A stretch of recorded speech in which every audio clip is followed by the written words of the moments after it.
Halo, perkenalkan nama saya Nicholas Fajar Wuryaningrat. Saya guru besar di Universitas Negeri Manado. Saat ini saya berada di channel Suara Cita Edukasi.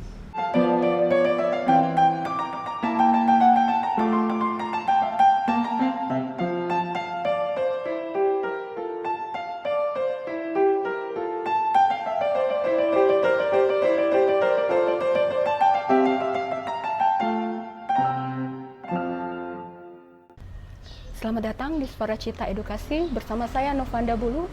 Saat ini saya bersama dengan Profesor Dr. Nicholas Fajar Wuryaningrat, SE MSc.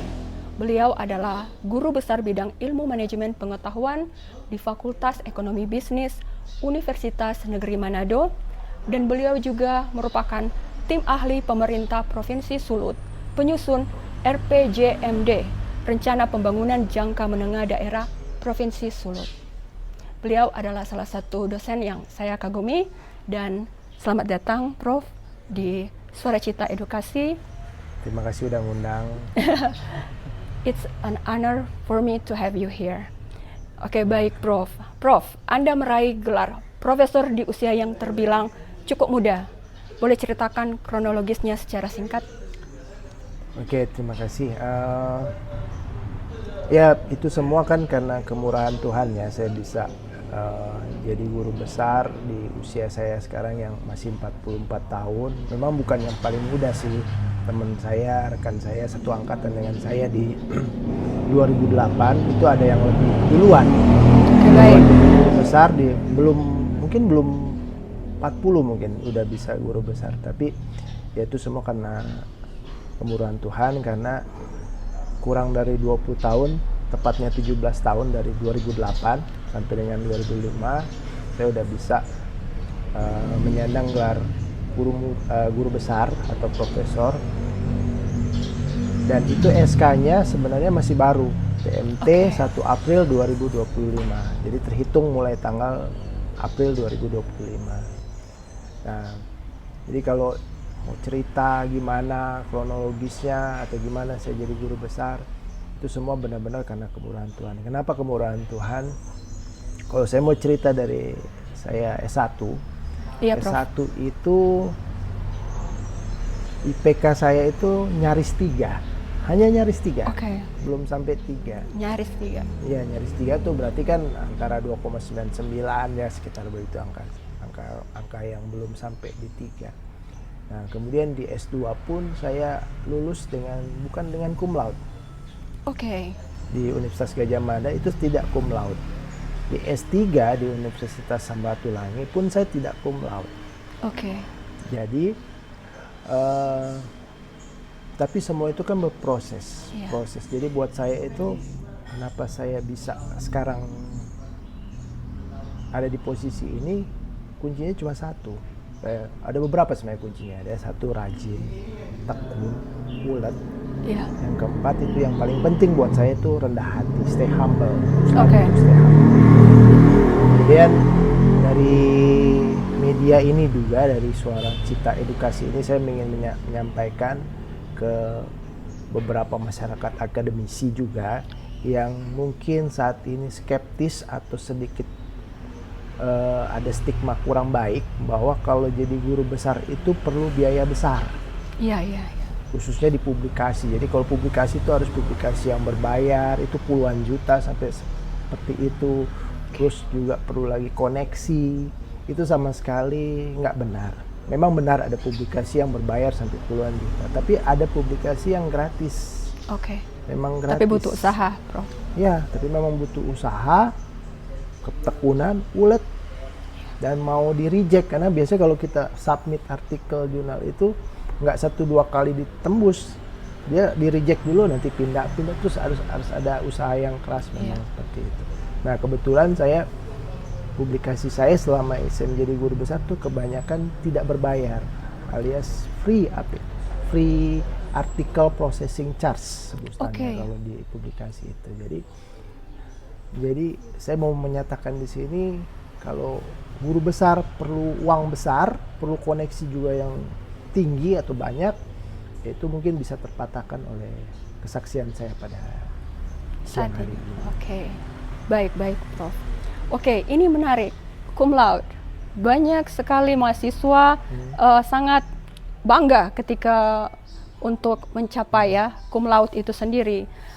IPK yang sangat tinggi itu diharuskan orang tua, masyarakat seperti kalau tidak mencapai cum laude itu seperti dinilai kurang pintar. Nah, untuk Prof saat ini luar biasa, boleh sampai jadi guru besar dengan betul-betul berusaha. Saya tadi Prof melihat bukan hard skill saja, tapi apa yang Prof paparkan tadi itu soft skills ya, interpersonal skills yang lebih utama, rajin, seperti yang Prof bilang, tekun, serta rendah hati.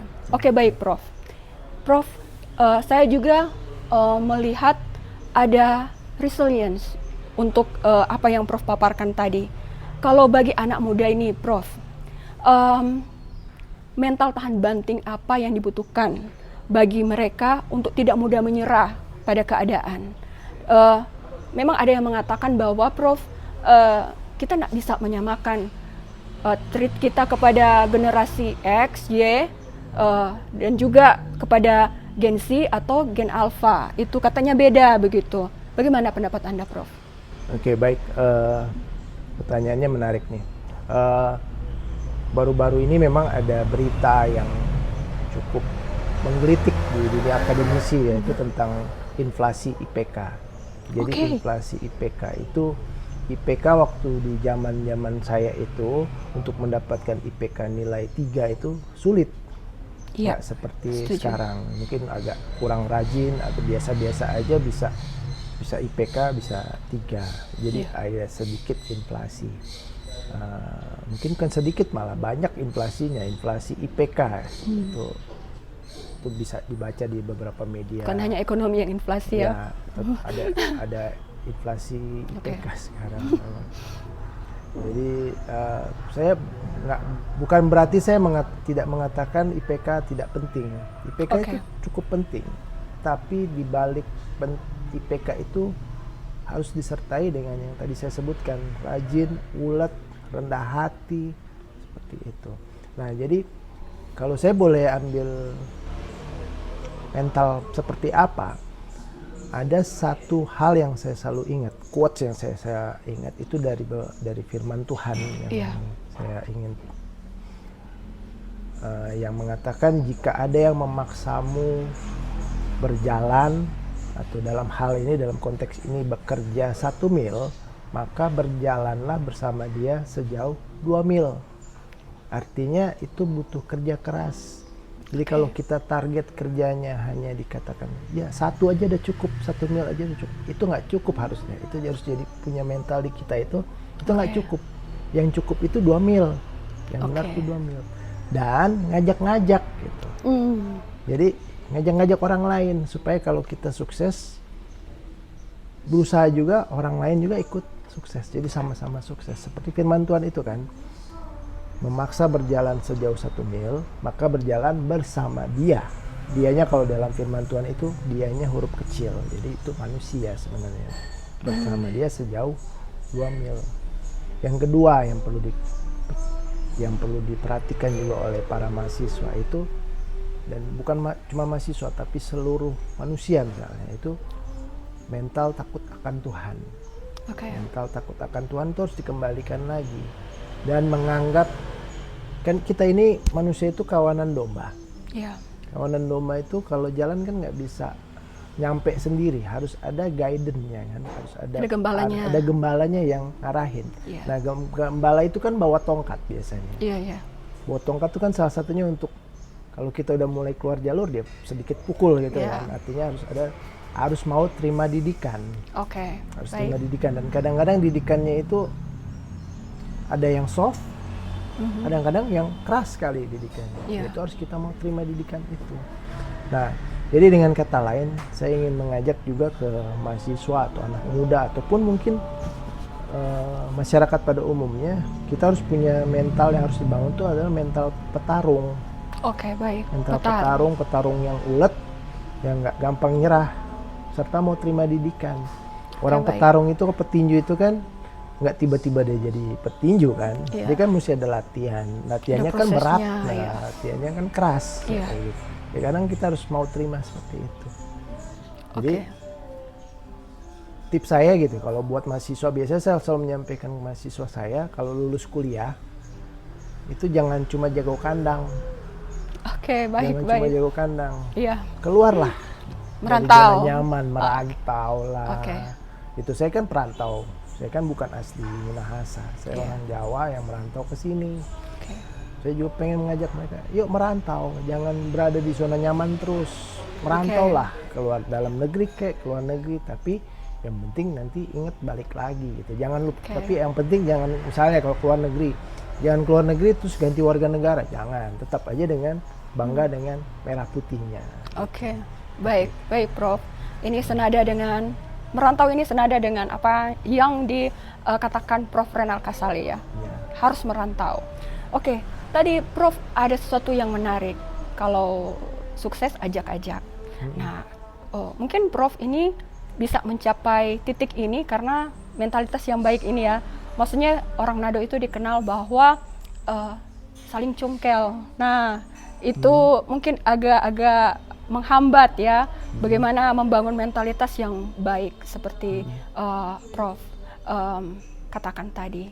Semoga apa yang Prof katakan ini boleh menjadi pelajaran untuk kita. Oke, baik Prof, kita lanjut Prof. Ini masih terkait dengan anak muda ya. Ini kalau kita lihat anak muda sekarang ini harus memilih antara mencari nafkah atau tetap sekolah. Dari kacamata ekonomi, bagaimana kita bisa menjelaskan pentingnya pendidikan sebagai investasi jangka panjang di tengah tekanan kebutuhan jangka pendek, Prof? Oke, gini, ini kan sebenarnya kayak bicara tentang ini mau kerja dulu atau sekolah dulu atau kerja dulu Atau gitu kan, barengan. atau barengan nih Iya. kayak gitu. Ya. Nah, kalau Novanda nanya ke saya, berarti saya sebagai pendidik pasti akan nyaranin, ayo kuliah dulu, Oke. sekolah dulu sampai tingkat pendidikan tinggi. Nah, tapi juga saya nggak mau menampilkan kalau sambil kerja, kuliah sambil kerja. Saya ingat dulu waktu saya kuliah S1 itu kuliah sambil kerja. Oke. Pagi-pagi kuliah, malam-malam saya jaga toko. Oke. Jaga toko. Lalu siang-siang juga di sela-sela jam nunggu jam kuliah itu saya di kantin sekolah, di kantin kampus. Oke. Kerja di situ, nyuci piring lah, kasir lah, pokoknya kayak gitu-gitu. Oke. Jadi boleh sambil kerja sambil kuliah. Nah, itu kan sebenarnya membantu pengalaman juga. Jadi Iya. kalau mau nanti begitu lulus ada pengalaman kerja, ini pengalaman ini ada pengalamannya lah, nggak kosong Oke. gitu. Nah, tapi yang paling penting di sini kalau udah sambil kerja, jangan terlena dengan kerjanya. Kadang-kadang itu yang jadi masalah. Sudah tahu bagaimana mendapat pemasukan, pendapatan dan sudah akhirnya kuliahnya lupa ya. Kalau bisa jalan sama-sama Oke. gitu kan. Ya oke lah, tidak harus cepat-cepat selesai kuliah ya, mungkin selesainya 4 tahun gitu, tapi sambil kan kuliahnya tepat waktu tapi bisa sambil kerja. Nah, atau bisa juga sambil jalan dua-duanya. Sekarang kan perguruan tinggi itu kan banyak buka kelas karyawan atau kelas kuliah online sekarang ya. Iya, Didukung, apalagi udah didukung oleh teknologi informasi saat ini. Itu kampus-kampus besar itu BINUS, Oke. Ciputra, Oke. Telkom University, dan mungkin beberapa PTN juga seperti UT, Universitas Terbuka. Iya, Dia kan benar-benar. sistem kuliahnya sekarang sudah berbasis online. Jadi ini kan buat nangkep fenomena orang mau kerja sambil kuliah kayak gitu. Iya. Jadi sebenarnya tidak ada alasan. Tidak ada alasan, semua kalau ada kemauan Ya betul. Jadi kalau ada bisa- kemauan itu bisa. bisa gitu. sekolah ya. Oke, baik Prof. Prof, apakah sistem pendidikan dan ekonomi kita hari ini cukup mendukung anak-anak dari keluarga yang rentan untuk bisa tetap sekolah dan bertahan? Nah, kalau belum, apa yang harus diubah, Prof? Oke, sistem pendidikan dan ekonomi buat masyarakat rentan atau yang mungkin kurang mampu ya, Iya, ini betul, pertanyaannya Prof. berarti. Nah sebenarnya gini, sebagai sebuah sistem, tidak ada sistem yang sempurna. Pasti sistem itu akan memerlukan perbaikan secara berkelanjutan, atau biasa disebutkan continuous improvement. Nah sistem itu nggak bisa sempurna karena masih manusia yang buat. Jadi karena manusia nggak sempurna, makanya sistem itu juga tidak bisa sempurna 100% gitu. Namun menurut saya pribadi, sistem pendidikan sekarang di Indonesia sudah jauh lebih baik daripada waktu zaman saya sekolah dulu. Dengan regulasi misalnya wajib belajar 12 tahun, ya kan? Dan kebijakan pemberian dana BOS, biaya bantuan operasional sekolah ya kalau nggak salah singkatannya. Nah, itu kan memberi kesempatan bagi seluruh warga negara, termasuk dari keluarga yang tidak mampu, untuk bisa mengenyam pendidikan sampai tingkat SMA, khususnya di sekolah negeri, gratis kan gitu. Ataupun kalaupun misalnya ada biaya akan sangat minim karena ada regulasi wajib belajar ini. Nah, mungkin yang sekarang swasta yang belum bisa digratiskan gitu ya. Tapi itu kan wajar, itu karena sudah berbeda hal ya, operasionalnya udah berbeda, kita nggak bisa gratiskan. Tapi saya optimis sih ke depannya sistem pendidikan kita akan lebih baik lagi. Kenapa lebih baik lagi? Karena ada kebijakan pemerintahan sekarang, pemerintah pusat, dengan memberlakukan sekolah rakyat. Kayaknya bulan Juli dah mulai ya kalau nggak salah ya. Dan ini sekolah Garuda. Sekolah Garuda dan juga sekolah Taruna Nusantara yang akan dibuka beberapa cabang. Jadi bukan cuma di Magelang tapi di Manado ada nanti, di Langowan ya. Sekolah Nusantara ada di Langowan.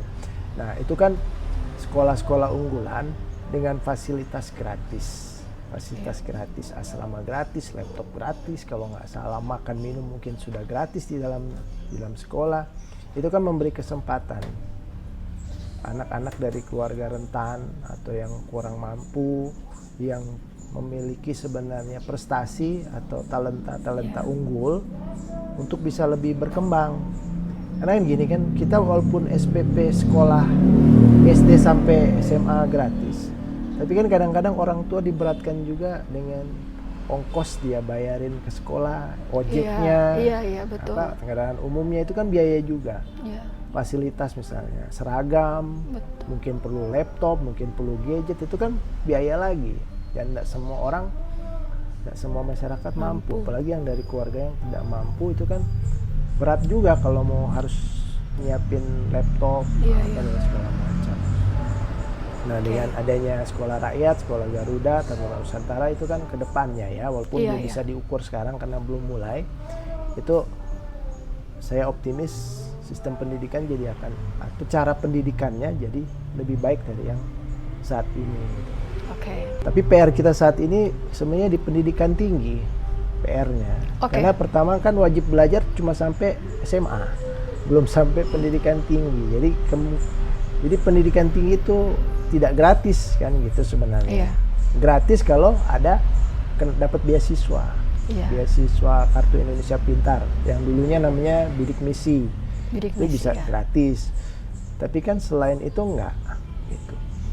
Nah di pendidikan tinggi itu juga ada satu concern saya sih, ada regulasi yang mendorong kampus itu untuk mandiri secara finansial. Jadi makanya kampus itu ada dijadikan badan layanan umum. Bagaimana itu Prof? Boleh dijelaskan? Atau BHMN.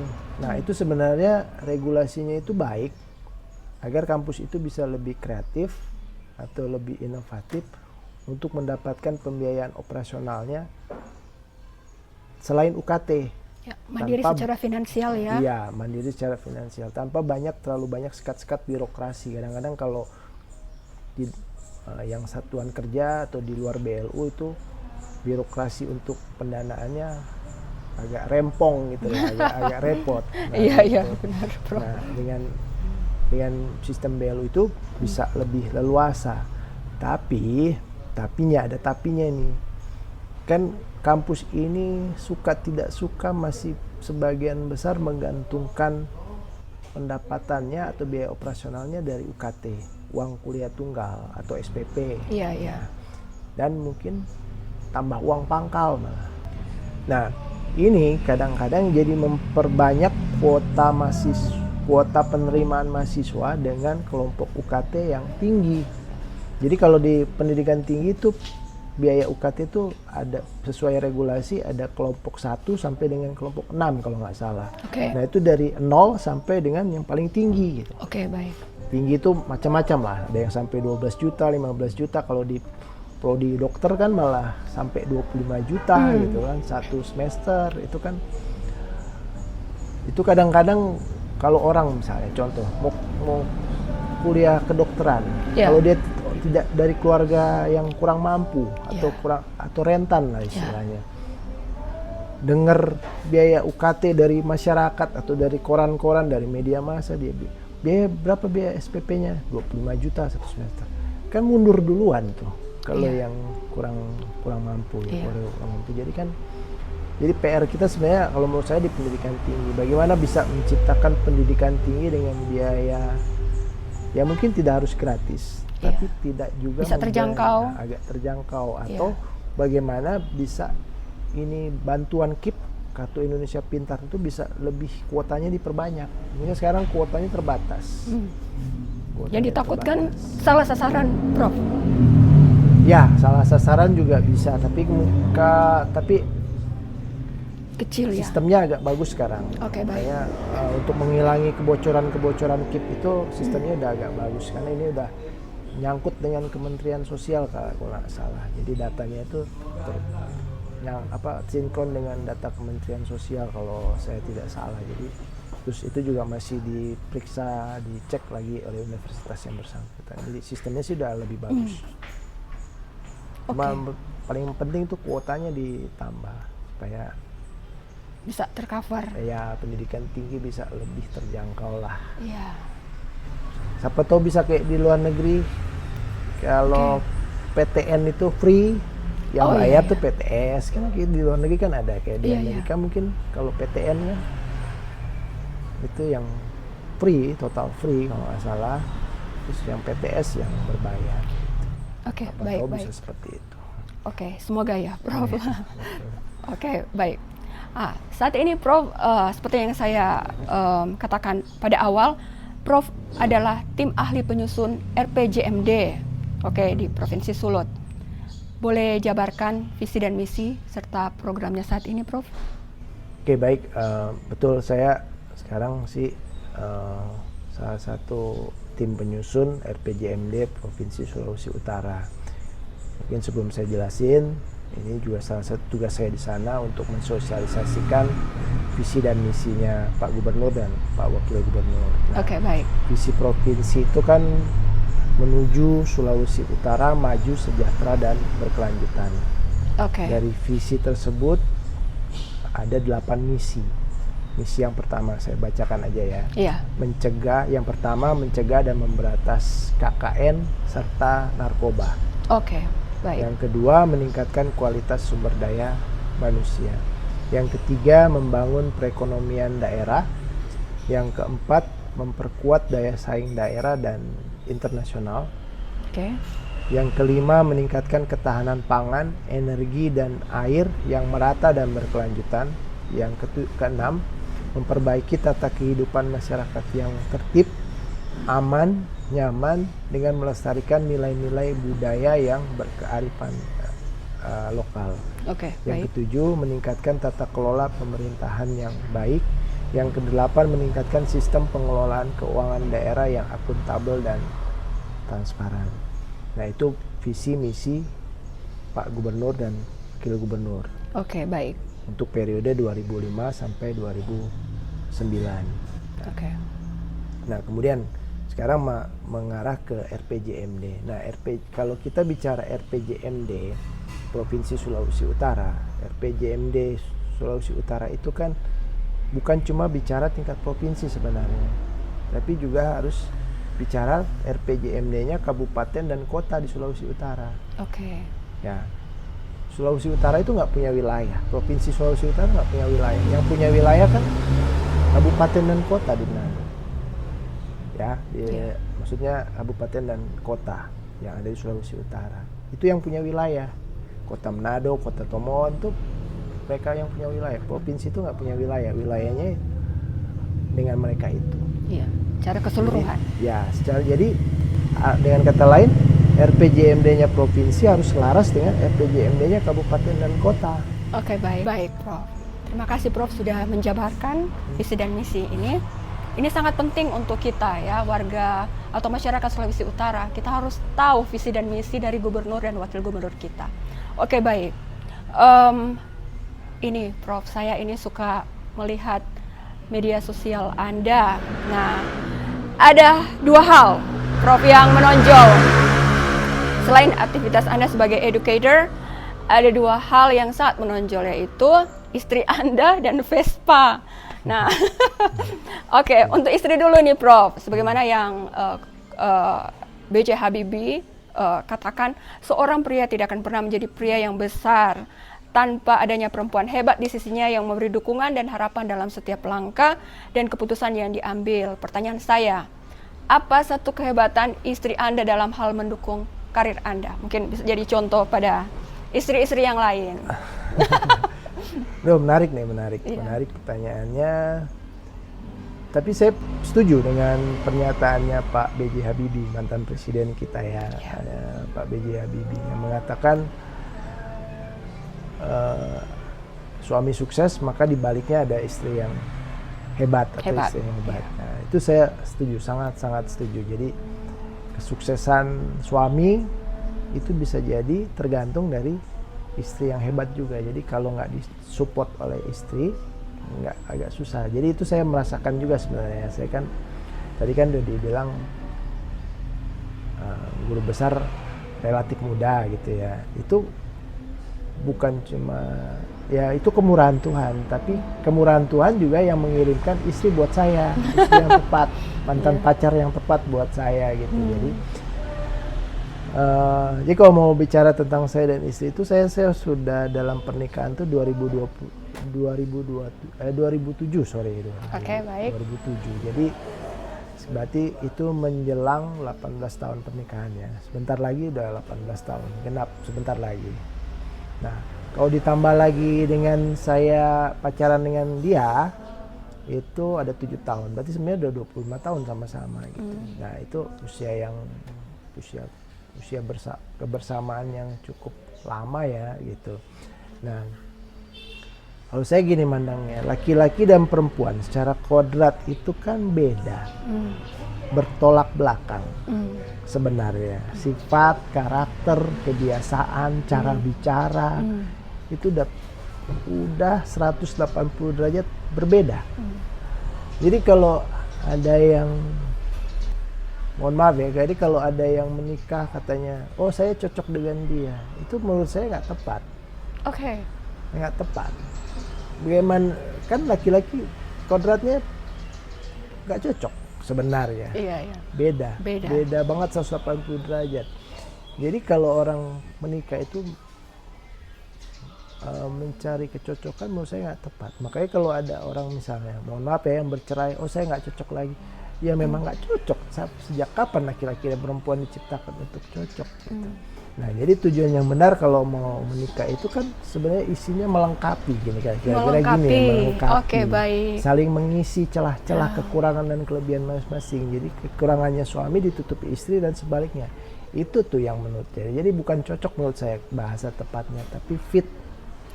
Fit apa ya bahasa Indonesianya ya? Ya lebih fit. Nah, fit itu artinya ya lebih sesuai, mungkin sesuai juga nggak tepat juga. Apa ya bahasa Indonesianya fit itu? Ya itu ya, bisa saling melengkapi, saling menggenapi gitu. Itu yang benar sebenarnya. Kalau mau cari cocok, sampai kapanpun nggak akan pernah cocok. Tapi melengkapi itu yang paling pas. Oke, itulah kunci Anda sukses ya. Istri yang hebat, yang saling melengkapi. Ya setidaknya sampai 25 tahun kami sama-sama sekarang ya, itu yang kita lakukan gitu. Baik. Melengkapi aja. Baik Prof. Yang kedua, tadi yang pertama kan istri Anda, yang kedua adalah Vespa. Nah, di antara sekian banyak jenis motor kenapa pilih Vespa, Prof?